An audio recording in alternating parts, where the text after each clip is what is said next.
Hello दोस्तों, आज हम आपको बताएंगे कलयुग के अंत की सबसे बड़ी भविष्यवाणी क्या है जो कि अब तक सच होने वाली है। देखिए इस वीडियो में विस्तार से कलयुग के अंत की भविष्यवाणियां हिंदू धर्म के शास्त्रों, खासकर महाभारत और पुराणों में दी गई हैं। इन भविष्यवाणियों के अनुसार कलयुग का अंत एक महत्वपूर्ण और महान परिवर्तन का संकेत है, जिसमें संसार के नैतिक और भौतिक पहलुओं में बदलाव आएगा। शास्त्रों में कलयुग के अंत के समय होने वाले कई घटनाओं का वर्णन किया गया है, जिनमें धार्मिक, सामाजिक और प्राकृतिक परिवर्तन शामिल हैं। आइए हम इन भविष्यवाणियों को विस्तार से समझते हैं। 1. कलयुग के अंत का समय। कलयुग के अंत का समय वह है जब लोग पूरी तरह से अधर्म और पाप में लिप्त हो जाएंगे। महाभारत के अनुशासन पर्व में युधिष्ठिर के प्रश्न पर भगवान श्री कृष्ण ने कहा था कि जब धर्म का लोप होगा और लोग केवल भोग में तल्लीन हो जाएंगे, तब कलयुग का अंत होगा। ये समय अत्यंत कठिन और अंधकार में होगा, जिसमें समाज में नैतिक मूल्यों का भारी गिरावट आएगा। 2. कलयुग के अंत में सामाजिक और धार्मिक परिवर्तनों का आगमन। कलयुग के अंत में समाज में कई सामाजिक और धार्मिक परिवर्तनों की भविष्यवाणी की गई है। पुराणों में वर्णन है कि उस समय एक नया धर्म उत्पन्न होगा, जो सभी को समान दृष्टिकोण से देखेगा और सभी धर्मों के बीच सामंजस्य स्थापित करेगा। ये धर्म सत्य, अहिंसा और शांति पर आधारित होगा। इस धर्म के माध्यम से समाज में एक नए जागरण का आगाज होगा। इसके अलावा लोग अपने आंतरिक आत्मा से जुड़ने के लिए ध्यान और साधना की ओर प्रवृत्त होंगे, क्योंकि उस समय धर्म का पालन केवल आंतरिक शुद्धता और सच्चाई के माध्यम से ही संभव होगा। 3. भगवान विष्णु का अवतार। कलयुग के अंत में भगवान विष्णु के एक और अवतार की भविष्यवाणी की गई है। भगवान विष्णु कैल्की अवतार के रूप में प्रकट होंगे। कैल्की भगवान का अवतार अत्यधिक शक्तिशाली और धर्म का रक्षक होगा। वह पूरी दुनिया में फैले हुए अधर्म और पाप को समाप्त करेंगे और धर्म की पुनः स्थापना करेंगे। अवतार के समय संसार में एक महान विनाश होगा, जिसमें केवल कुछ संत और धर्मात्मा जीवित रहेंगे, जो फिर से एक नए युग की शुरुआत करेंगे। 4. प्राकृतिक आपदाएं और महान विनाश। कलयुग के अंत में एक बड़ी प्राकृतिक आपदा का आना भी भविष्यवाणी की गई है। महाभारत के अनुसार जब लोग नैतिक रूप से पतित हो जाएंगे और प्राकृतिक संतुलन बिगड़ जाएगा, तब प्रलय जैसे स्थितियां उत्पन्न होंगी।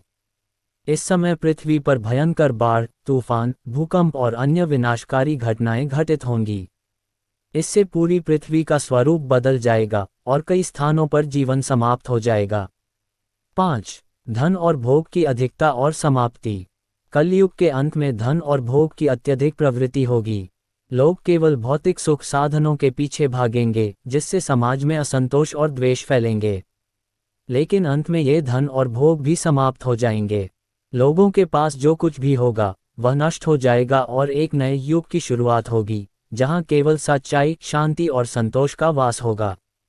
6. पुनः एकता और संतुलन की स्थापना।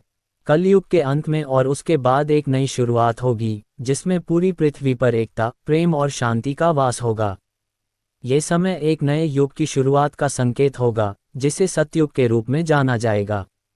इस युग में लोग सत्य और धर्म के मार्ग पर चलेंगे और यह युग मानवता के लिए एक आदर्श युग होगा।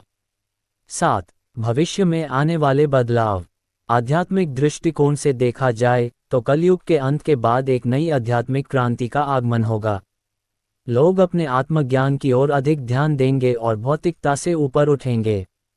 इस समय के दौरान कई महान संत और महात्मा प्रकट होंगे, जो मानवता को मार्गदर्शन देंगे और लोगों को आत्म साक्षात्कार की ओर प्रेरित करेंगे। इससे समाज में एक नई चेतना का प्रवाह होगा। 8. प्रकृति और जीवन के अस्तित्व का संकट। कलयुग के अंत में पृथ्वी पर जीवन के अस्तित्व को लेकर गंभीर संकट पैदा होगा। ये संकट तब होगा जब प्राकृतिक संसाधनों का अत्यधिक दोहन किया जाएगा, पर्यावरणीय असंतुलन बढ़ेगा और प्राकृतिक आपदाएं बढ़ेंगी। ये घटनाएं विश्वव्यापी संकट का रूप लेंगी, लेकिन अंततः यह एक नई शुरुआत की ओर संकेत करेंगी। ये परिवर्तन पृथ्वी के भविष्य में जीवन के अस्तित्व को पुनः स्थापित करने के लिए आवश्यक होगा। कलयुग के अंत की भविष्यवाणियां हिंदू धर्म के शास्त्रों में व्यापक रूप से दी गई हैं। इनमें प्राकृतिक, धार्मिक और सामाजिक परिवर्तन का उल्लेख किया गया है, जो एक महान परिवर्तन की ओर इशारा करते हैं। कलयुग का अंत एक कष्टदायक और विनाशकारी समय हो सकता है, लेकिन इसके बाद एक नया और आदर्श युग, सतयुग, की शुरुआत होगी, जिसमें सत्य, अहिंसा और शांति का शासन होगा। ये समय मानवता के लिए एक नए अवसर का प्रतीक होगा, जहां सभी लोग धर्म और आत्मज्ञान के मार्ग पर चलेंगे। कलयुग के अंत के बाद खत्म नहीं होगी दुनिया, घटेंगी ये घटनाएं, जाने भविष्यवाणियां। भविष्यवाणियों के अनुसार कलयुग के अंत के बाद दुनिया खत्म नहीं होगी बल्कि महाविनाश का आरंभ हो जाएगा। महाविनाश के क्रम में धरती पर कई भयानक घटनाएं घटेंगी। वहीं कलयुग खत्म होने के बाद दुनिया महाविनाश की तरफ बढ़ेगी और युद्ध और प्राकृतिक आपदाओं का दौर शुरू हो जाएगा। आइए जानते हैं कलयुग के अंत के बाद दुनिया में क्या क्या होगा। विस्तार से जानते हैं कि कलयुग के अंत से जुड़ी 6 भविष्यवाणियां। भविष्यवाणियों के अनुसार कलयुग के अंत के बाद दुनिया खत्म नहीं होगी बल्कि महाविनाश का आरंभ हो जाएगा। महाविनाश के क्रम में धरती पर कई भयानक घटनाएं घटेंगी। वहीं कलयुग खत्म होने के बाद दुनिया महाविनाश की तरफ बढ़ेगी और युद्ध और प्राकृतिक आपदाओं का दौर शुरू हो जाएगा। आइए जानते हैं कलयुग के अंत के बाद दुनिया में क्या क्या होगा। विस्तार से जानते हैं भविष्य मालिका की कलयुग के अंत से जुड़ी 6 भविष्यवाणियां। कलयुग के अभी केवल 5,500 साल ही बीते हैं, लेकिन दुनिया में जिस रफ्तार से अपराध बढ़ रहे हैं, उसे देखकर लगता है कि कलयुग अपनी चरम सीमा की तरफ तेजी से बढ़ रहा है। कलयुग की गति के बारे में भविष्य पुराण, विष्णु पुराण, कल्कि पुराण सहित कई पुराणों में कई भविष्यवाणियां की गई हैं। 500 साल पहले संत अच्युतानंद दास ने कुछ अन्य संतों के साथ मिलकर भविष्य मालिका लिखी थी। भविष्य मालिका में कलयुग के 3 चरणों के बारे में लिखा गया है। भविष्य मालिका के अनुसार दुनिया का अंत ऐसे ही नहीं होगा बल्कि धरती 3 चरणों से होकर गुजरेगी। सबसे पहले कलयुग का अंत होगा, फिर महाविनाश शुरू होगा और फिर अंत में एक नए युग का आरंभ होगा। भविष्य मालिका के अनुसार कलयुग का अंत, दुनिया का अंत होना नहीं होगा बल्कि इसके बाद महाविनाश का दूसरा चरण शुरू हो जाएगा। आइए जानते हैं कलयुग के पहले चरण यानी कलयुग के अंत के समय क्या होगा। कलयुग के अभी केवल 5,500 साल ही बीते हैं, लेकिन दुनिया में जिस रफ्तार से अपराध बढ़ रहे हैं, उसे देखकर लगता है कि कलयुग अपनी चरम सीमा की तरफ तेजी से बढ़ रहा है। कलयुग की गति के बारे में भविष्य पुराण, विष्णु पुराण, कल्कि पुराण सहित कई पुराणों में कई भविष्यवाणियां की गई हैं। 500 साल पहले संत अच्युतानंद दास ने कुछ अन्य संतों के साथ मिलकर भविष्य मालिका लिखी थी। भविष्य मालिका में कलयुग के 3 चरणों के बारे में लिखा गया है। भविष्य मालिका के अनुसार दुनिया का अंत ऐसे ही नहीं होगा बल्कि धरती 3 चरणों से होकर गुजरेगी। सबसे पहले कलयुग का अंत होगा, फिर महाविनाश शुरू होगा और फिर अंत में एक नए युग का आरंभ होगा। भविष्य मालिका के अनुसार कलयुग का अंत, दुनिया का अंत होना नहीं होगा बल्कि इसके बाद महाविनाश का दूसरा चरण शुरू हो जाएगा। आइए जानते हैं कलयुग के पहले चरण यानी कलयुग के अंत के समय क्या होगा। धरती का तापमान बढ़ेगा, मौसम तेजी से बदलेगा।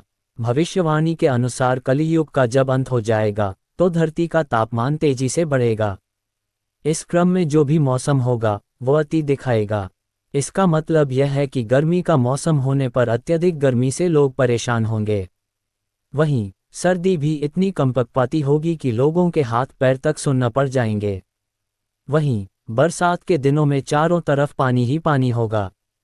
हर मौसम में लोग बीच बीच में घुटन और उमस को भी महसूस करेंगे। गृहयुद्ध बढ़ेंगे, लेकिन धर्म और अधर्म के बीच युद्ध ज्यादा होंगे। भविष्यवाणी के अनुसार कलयुग का अंत होने पर महाविनाश का दूसरा चरण शुरू हो जाएगा। इस दौरान पूरी दुनिया के कई देशों में गृहयुद्ध छिड़ जाएंगे। देश अपने ही गृहयुद्धों से इतने अशांत हो जाएंगे कि उनके पास विदेश नीति या फिर दूसरे आवश्यक मुद्दों पर ध्यान देने का समय ही नहीं बचेगा।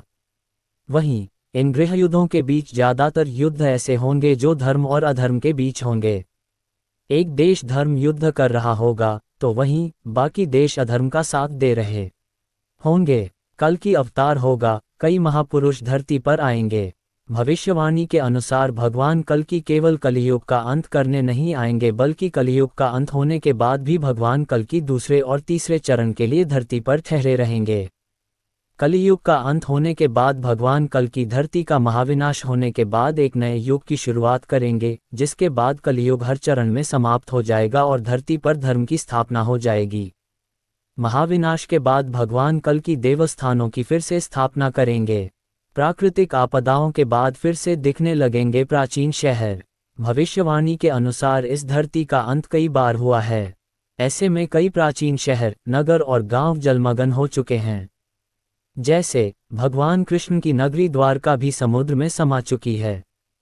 भविष्य मालिका की एक भविष्यवाणी के अनुसार कलियुग के अंत के बाद धरती पर कई प्राकृतिक आपदाएं आएंगी।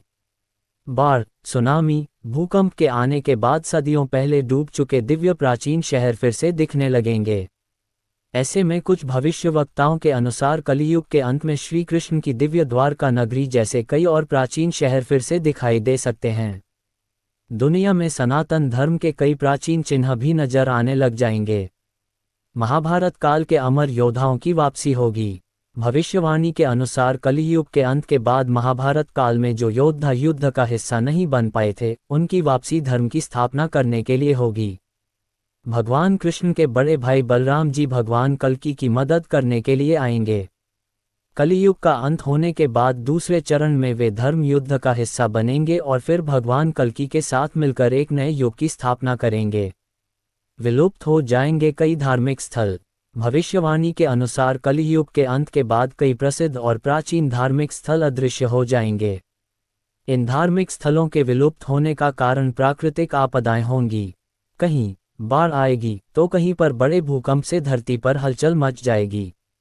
भविष्य मालिका की भविष्यवाणी के अनुसार अमरनाथ, गुफा, गंगोत्री, यमुनोत्री जैसे पवित्र स्थलों के विलुप्त होने के संकेत दिए गए हैं। कलियुग के अंत के बाद महाविनाश होगा और नए युग के आरंभ में ये धार्मिक स्थल एक नए रूप में स्वयं प्रकट हो जाएंगे। कलयुग की भविष्यवाणी जानिए कृष्ण की 4 और पुराणों की 17 खास बातें। ज्योतिष और पौराणिक ग्रंथों में युग का मान अलग अलग है। पौराणिक ग्रंथों के अनुसार 4 युग होते हैं, सत, त्रेता, द्वापर और कले। कहते हैं कि कलियुग में पाप अपने चरम पर होगा। वर्तमान में कलिकाल अर्थात कलयुग चल रहा है। ग्रंथों में इस युग में क्या क्या होगा या घटेगा ये लिखा गया है। ये भी है कि इस युग में जब कहीं भी प्रलय होगा तो सिर्फ हरि कीर्तन ही उसे बचाएगा। आओ जानते हैं कि कलियुग के संबंध में ग्रंथों में क्या लिखा है। 1. सतयुग। सतयुग में प्रतीकात्मक तौर पर धर्म के 4 पैर थे। सतयुग में मनुष्य की लंबाई 32 फीट अर्थात लगभग 21 हाथ बताई गई है। इस युग में पाप की मात्रा 0 विश्वा अर्थात 0% होती है। पुण्य की मात्रा 20 विश्वा अर्थात 100% होती है। राजा हरिश्चंद्र हुए थे। हरिश्चंद्र ने सत्य के लिए खुद के परिवार और अंत में खुद का बलिदान भी दे दिया था। त्रेतायुग। त्रेतायुग में धर्म के 3 पैर थे। इस युग में मनुष्य की लंबाई 21 फीट अर्थात लगभग 14 हाथ बताई गई है। इस युग में पाप की मात्रा 5 विश्वा अर्थात 25% होती है और पुण्य की मात्रा 15 विश्वा अर्थात 75% होती है। इस युग में विष्णु का वामन और राम अवतार हुआ था। असुर राज बाली ने 3 पग में धरती दान कर दी, जबकि राक्षस राज रावण से सीता का अपहरण।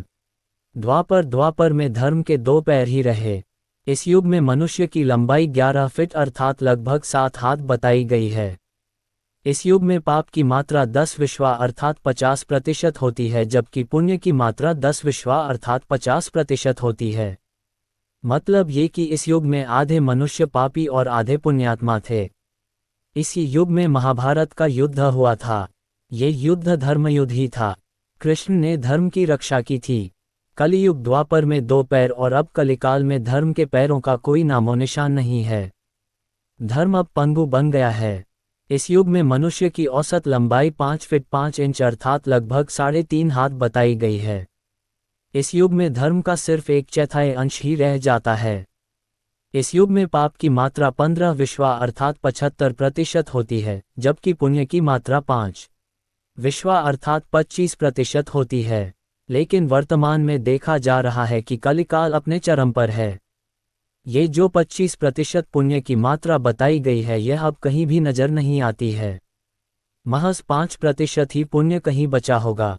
अब तो चारों तरफ पाप ही पाप नजर आता है। आओ जानते हैं कैसे। कलयुग का वर्णन कृष्ण की नज़र में। कलयुग का वर्णन करते हुए श्री कृष्ण कहते हैं कि कलयुग में ऐसे लोगों का राज्य होगा जो दोनों ओर से शोषण करेंगे, बोलेंगे कुछ और करेंगे कुछ, मन में कुछ और कर्म में कुछ। ऐसे ही लोगों का राज्य होगा। इसी प्रकार कलयुग में ऐसे लोग रहेंगे जो बड़े ज्ञानी और ध्यानी कहलाएंगे। वे ज्ञान की चर्चा तो करेंगे लेकिन उनके आचरण राक्षसी होंगे। बड़े पंडित और विद्वान कहलाएंगे किंतु वे यही देखते रहेंगे कि कौन सा मनुष्य मरे और हमारे नाम से संपत्ति या पद कर जाए। 2. कलियुग का मनुष्य शिशुपाल हो जाएगा। कलियुग में बालकों के लिए ममता के कारण इतना करेगा कि उन्हें अपने विकास का अवसर ही नहीं मिलेगा। मोह माया में ही घर बर्बाद हो जाएगा। किसी का बेटा घर छोड़कर साधु बनेगा तो हजारों व्यक्ति दर्शन करेंगे, किंतु यदि अपना बेटा साधु बनता होगा तो रोएंगे कि मेरे बेटे का क्या होगा। इतनी सारी ममता होगी कि उसे मोह माया और परिवार में ही बांध कर रखेंगे और उसका जीवन वहीं खत्म हो जाएगा। अंत में बेचारा अनाथ होकर मरेगा। 3. कलियुग में धनाढ्य लोग लड़के लड़की के विवाह में, मकान के उत्सव में, छोटे बड़े उत्सवों में तो लाखों रुपए खर्च कर देंगे, परंतु पड़ोस में ही यदि कोई भूखा प्यासा होगा तो यह नहीं देखेंगे कि उसका पेट भरा है या नहीं। उनका अपना ही सगा भूख से मर जाएगा और वे देखते रहेंगे। दूसरी ओर मौज, मदिरा, मांस भक्षण, सुंदरता और व्यसन में पैसे उड़ा देंगे किंतु किसी के 2 आंसू पोंछने में उनकी रुचि न होगी। 4. कलियुग में मानव का मन नीचे गिरेगा, उसका जीवन पतित होगा। ये पतित जीवन धन की शिलाओं से नहीं रुकेगा, न ही सत्ता के वृक्षों से रुकेगा, किंतु हरि नाम के एक छोटे से पौधे से, हरि कीर्तन के एक छोटे से पौधे से मनुष्य जीवन का पतन होना रुक जाएगा। कलियुग का वर्णन पुराणों में लिखा है कि जो व्यक्ति, संगठन या समाज वेद विरुद्ध आचरण कर भारत की धार्मिक और सांस्कृतिक एकता को खंडित करेगा उसका आने वाले समय में समूल नाश हो जाएगा। पुराणकार मानते हैं कि जैसे जैसे कलयुग आगे बढ़ेगा वैसे वैसे भारत की गद्दी पर वेद विरोधी लोगों का शासन होने लगेगा। ये ऐसे लोग होंगे जो जनता से झूठ बोलेंगे और अपने कुतर्कों द्वारा एक दूसरे की आलोचना करेंगे और जिनका कोई धर्म नहीं होगा। ये सभी विधर्मी होंगे। ये सभी मिलकर भारत को तोड़ेंगे और अंततः भारत को एक अराजक भूमि बनाकर छोड़ देंगे।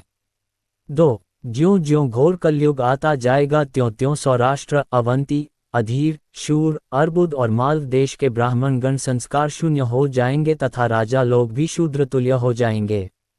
अपनी तुच्छ बुद्धि को ही शाश्वत समझकर कुछ मूर्ख ईश्वर की तथा धर्मग्रंथों की प्रामाणिकता मांगने का दुस्साहस करेंगे। इसका अर्थ है कि उनके पाप जोर मार रहे हैं। 3. जब सभी वेदों को छोड़कर संस्कार शून्य हो जाएंगे तब सिंधु तट, चंद्रभाग का तटवर्ती प्रदेश, कौंतीपुरी और कश्मीर मंडल पर प्रायः शूद्रों का संस्कार ब्रह्मतेज से हीन नामात्र के द्विजों का और मलेच्छों का राज होगा। सबके सब राजा, राजनेता आचार विचार में मलेच्छ प्राय होंगे। वे सब एक ही समय में भिन्न भिन्न प्रांतों में राज करेंगे। ये सब के सब परले सिरे के झूठे, अधार्मिक और स्वर्ग दान करने वाले होंगे। छोटी बातों को लेकर ही ये क्रोध के मारे आग बबूला हो जाएंगे। ये दुष्ट लोग स्त्री, बच्चों, गौओं और ब्राह्मणों को मारने में भी नहीं हिचकेंगे। दूसरे की स्त्री और धन हथिया लेने में ये सदा उत्सुक रहेंगे। न तो इन्हें बढ़ते देर लगेगी और न घटते। इनकी शक्ति और आयु थोड़ी होगी। राजा के वेश में ये मलेच्छ ही होंगे। 4. वे लूट खसोट कर अपनी प्रजा का खून चूसेंगे। जब ऐसा शासन होगा तो देश की प्रजा में भी वैसा ही स्वभाव, आचरण, भाषण की वृद्धि हो जाएगी। राजा लोग तो उनका शोषण करेंगे ही, आपस में वे भी एक दूसरे को उत्पीड़ित करेंगे और अंततः सबके सब नष्ट हो जाएंगे। भागवत पुराण। भविष्योत्तर पुराण अनुसार ब्रह्मा जी ने कहा है, नारद, भयंकर कलियुग के आने पर मनुष्य का आचरण दुष्ट हो जाएगा और योगी भी दुष्ट चित्त वाले होंगे। संसार में परस्पर विरोध फैल जाएगा। द्विज ब्राह्मण, क्षत्रिय, वैश्य दुष्ट कर्म करने वाले होंगे और विशेषकर राजाओं में चरित्रहीनता आ जाएगी। देश देश और गांव गांव में कष्ट बढ़ जाएंगे। संत जन दुखी होंगे। अपने धर्म को छोड़कर लोग दूसरे धर्म का आश्रय लेंगे। देवताओं का देवत्व भी नष्ट हो जाएगा और उनका आशीर्वाद भी नहीं रहेगा। मनुष्यों की बुद्धि धर्म से विपरीत हो जाएगी और पृथ्वी पर मलेच्छों के राज्य का विस्तार हो जाएगा। 6. महर्षि व्यास जी के अनुसार कलयुग में मनुष्यों में वर्ण और आश्रम संबंधी प्रवृत्ति नहीं होगी। वेदों का पालन कोई नहीं करेगा। कलयुग में विवाह को धर्म नहीं माना जाएगा। शिष्य गुरु के अधीन नहीं रहेंगे। पुत्र भी अपने धर्म का पालन नहीं करेंगे। कोई किसी कुल में पैदा ही क्यों न हुआ, जो बलवान होगा वही कलयुग में सबका स्वामी होगा। सभी वर्णों के लोग कन्या बेचकर निर्वाह करेंगे। कलयुग में जो भी किसी का वचन होगा वही शास्त्र माना जाएगा। 7. कलयुग में थोड़े से धन से मनुष्यों में बड़ा घमंड होगा। स्त्रियों को अपने केशों पर ही रूपवती होने का गर्व होगा। कलयुग में स्त्रियां धनहीन पति को त्याग देंगी। उस समय धनवान पुरुष ही स्त्रियों का स्वामी होगा। जो अधिक देगा उसे ही मनुष्य अपना स्वामी मानेंगे। उस समय लोग प्रभुता के ही कारण संबंध रखेंगे। 8. द्रव्य राशि घर बनाने में ही समाप्त हो जाएगी। इससे दान पुण्य के काम नहीं होंगे और बुद्धि धन के संग्रह में ही लगी रहेगी। सारा धन उपभोग में ही समाप्त हो जाएगा। कलयुग की स्त्रियां अपनी इच्छा के अनुसार आचरण करेंगी। हाव भाव विलास में ही उनका मन लगा रहेगा।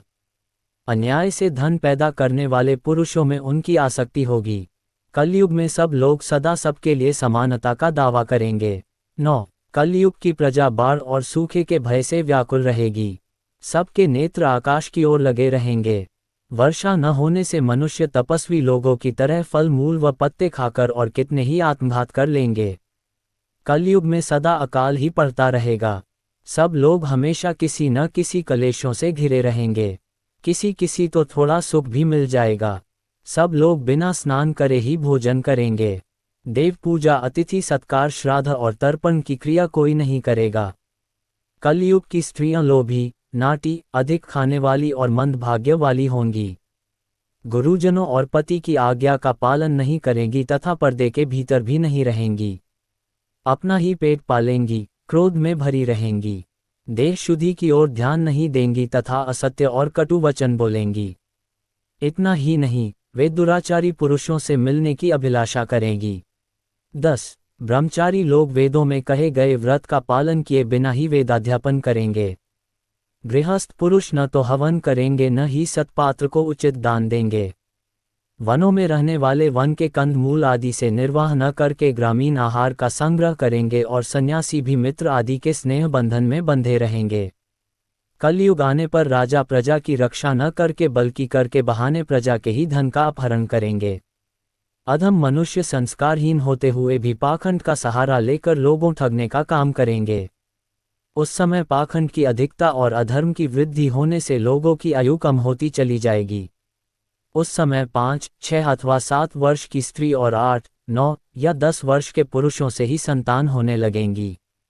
घोर कलयुग आने पर मनुष्य 20 वर्ष तक भी जीवित नहीं रहेंगे। उस समय लोग मंदबुद्धि, व्यर्थ के चिन्ह धारण करने वाले, बुरी सोच वाले होंगे। 11. लोग ऋण चुकाए बिना ही हड़प लेंगे तथा जिसका शास्त्र में कहीं विधान नहीं है ऐसे यज्ञों का अनुष्ठान होगा। मनुष्य अपने को ही पंडित समझेंगे और बिना प्रमाण के ही सब कार्य करेंगे। तारों की ज्योति फीकी पड़ जाएगी, 10 दिशाएं विपरीत होंगी। पुत्र पिता को तथा बहुएं सास को काम करने भेजेंगी। कलयुग में समय के साथ साथ मनुष्य वर्तमान पर विश्वास करने वाले, शास्त्र ज्ञान से रहित, दंभी और अज्ञानी होंगे। जब जगत के लोग सर्वभक्षी हो जाएं, स्वयं ही आत्मरक्षा के लिए विवश हो तथा राजा उनकी रक्षा करने में असमर्थ हो जाएंगे, तब मनुष्यों में क्रोध लोभ की अधिकता हो जाएगी। 12. कलयुग के अंत के समय बड़े बड़े भयंकर युद्ध होंगे। भारी वर्षा, प्रचंड आंधी और जोरों की गर्मी पड़ेगी। लोग खेती काट लेंगे, कपड़े चुरा लेंगे, पानी पीने का सामान और पेटियां भी चुरा ले जाएंगे। चोर अपने ही जैसे चोरों की संपत्ति चुराने लगेंगे। हत्यारों की भी हत्या होने लगेगी। चोरों से चोरों का नाश हो जाने के कारण जनता का कल्याण होगा। युगांत काल में मनुष्यों की आयु अधिक से अधिक 30 वर्ष की होगी। 13. मनुष्य की औसत आयु 20 वर्ष ही रह जाएगी। 5 वर्ष की उम्र में स्त्री गर्भवती हो जाया करेगी। 16 वर्ष में लोग वृद्ध हो जाएंगे और 20 वर्ष में मृत्यु को प्राप्त हो जाएंगे। इंसान का शरीर घटकर बौना हो जाएगा। ब्रह्मवैवर्त पुराण में बताया गया है कि कलयुग में ऐसा समय भी आएगा जब इंसान की उम्र बहुत कम रह जाएगी, युवावस्था समाप्त हो जाएगी। कली के प्रभाव से प्राणियों के शरीर छोटे छोटे, क्षीण और रोगग्रस्त होने लगेंगे। 14. श्रीमद् भागवत के द्वादश स्कंध में कलयुग के धर्म के अंतर्गत श्री शुकदेव जी परीक्षित जी से कहते हैं, ज्यों ज्यों घोर कलयुग आता जाएगा त्यों त्यों उत्तरोत्तर धर्म, सत्य, पवित्रता, क्षमा, दया, आयु, बल और स्मरण शक्ति का लोप होता जाएगा। अर्थात लोगों की आयु भी कम होती जाएगी जब कलिकाल बढ़ता चला जाएगा। कलयुग के अंत में जिस समय कल की अवतार अवतरित होंगे उस समय मनुष्य की परम आयु केवल 20 या 30 वर्ष होगी। जिस समय कल की अवतार आएंगे, चारों वर्णों के लोग शूद्रों बोने के समान हो जाएंगे। गौएं भी बकरियों की तरह छोटी छोटी और कम दूध देने वाली हो जाएगी। 15 कलियुग के अंत में संसार की ऐसी दशा होगी कि अन्न नहीं उगेगा। लोग मछली मांस ही खाएंगे और भेड़ व बकरियों का दूध पेंगे। गाय तो दिखना भी बंद हो जाएगी, होगी तो वह बकरी समान होगी। एक समय ऐसा आएगा जब जमीन से अन्न उपजना बंद हो जाएगा। 16 स्त्रियां कठोर स्वभाव वाली व कड़वा बोलने वाली होंगी। वे पति की आज्ञा नहीं मानेंगी। जिसके पास धन होगा उसी के पास स्त्रियां रहेगी। मनुष्यों का स्वभाव गधों जैसा दुस्सह, केवल गृहस्थी का भार ढोने वाला रह जाएगा। लोग विषयी हो जाएंगे, धर्म कर्म का लोप हो जाएगा। मनुष्य जपरहित, नास्तिक व चोर हो जाएंगे। सभी एक दूसरे को लूटने में रहेंगे। कलियुग में समाज हिंसक हो जाएगा। जो लोग बलवान होंगे उनका ही राज चलेगा। 17 पुत्र पिता का और पिता पुत्र का वध करके भी उद्विग्न नहीं होंगे। अपनी प्रशंसा के लिए लोग बड़ी बड़ी बातें बनाएंगे किंतु समाज में उनकी निंदा नहीं होगी। उस समय सारा जगत मलेच्छ हो जाएगा, इसमें संशय नहीं। एक हाथ दूसरे हाथ को लूटेगा। कलियुग में लोग शास्त्रों से विमुख हो जाएंगे। अनैतिक साहित्य ही लोगों की पसंद हो जाएगा। बुरी बातें और बुरे शब्दों का ही व्यवहार किया जाएगा। स्त्री और पुरुष दोनों ही अधर्मी हो जाएंगी। स्त्रियां पतिव्रत धर्म का पालन करना बंद कर देगी और पुरुष भी ऐसा ही करेंगे।